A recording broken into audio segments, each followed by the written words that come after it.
Hey guys, for this video we're going to take a quick look at a couple of mouse or detail sanders. These are both very popular models, so I want to give you some of the similarities and differences for each one to help you decide which is the right one for your scenario.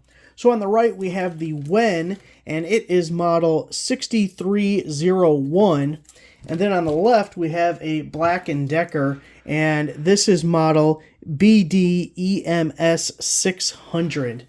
So in a lot of ways they are similar, both obviously detail sanders. They both have a simple on-off switch. They are not variable speed. So on the Wen it's right up front here, and on the Black+Decker it's on top of the barrel grip style. And it does show you the body style is a little bit different, where you're just going to have a palm on top on this one. Here you can go palm, you can grip it back here, you could do two-handed. So a little different with the Black+Decker. They both have about the same cord length to them, and the pads at the bottom are going to be the same. They're both hook and loop style pads. You can see I have a piece of paper on the Black+Decker one. And one thing about this paper, depending the style that you get, you can see the triangle diamond portion up at the top here. We have some perforations, and then there's some perforations here. So when this was a new piece, there was extra little wings on either side, because as you use a detail sander, it's likely you're wearing out the front corner faster than the rest of the piece. So because of those perforations,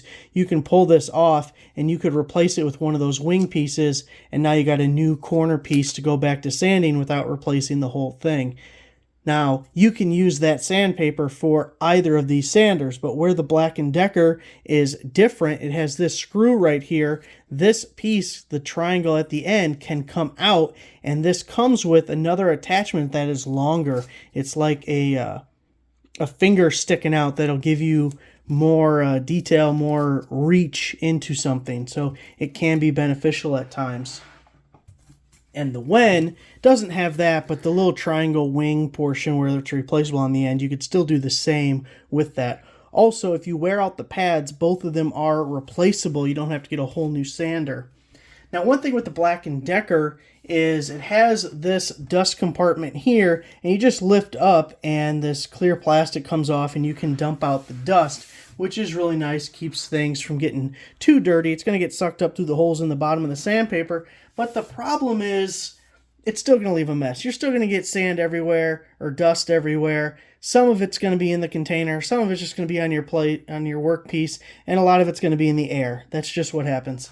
Now, the thing about the Wen, it doesn't come with a container like this. You can see it's just an open port on the back. But it does come with this adapter, and this adapter slides on just like so, and then you can put your vacuum on the back side. The pluses and minuses of that. First off, the plus. The suction from your vacuum is going to give you overall a much cleaner working environment, okay? It's going to actually pull suction through these holes, and your piece isn't going to have as much dust on it. You're not going to have as much dust in the air, assuming you're using a vacuum with a HEPA filter, which every modern vacuum has a HEPA filter unless you have since removed it. So that is the really nice thing. Now the downside is, one, you got to have a vacuum that fits that. You're going to get an adapter so it'll fit that. But two, you're going to have a vacuum hose stuck to the end of your sander, which makes it less convenient. Cleaner, possibly less convenient. Really depends on what you think you're going to use it for. Also, how often are you going to use it? Because if you have one specific project and you know it's pretty out in the open, pretty easy, you could put a vacuum onto it, then maybe that's a better option. But if you have several options where you think, no, I'm going to be in tight spots, or I'm going to be in places where I can't use a vacuum, just know without a vacuum, this is just dumping out in the air. I mean, it ain't going nowhere else. If you don't hook a vacuum, just clouds of dust everywhere. So be aware of that. Also, the Black+Decker has a little bit more oscillations per minute. I believe it was 16,000 on the Black+Decker, 13,500 on the Wen. So a little faster, probably not enough that you would really notice it. The dust collection portion is really important as far as which one you may choose to go with. So there it is. Hopefully that was helpful. Thanks for watching.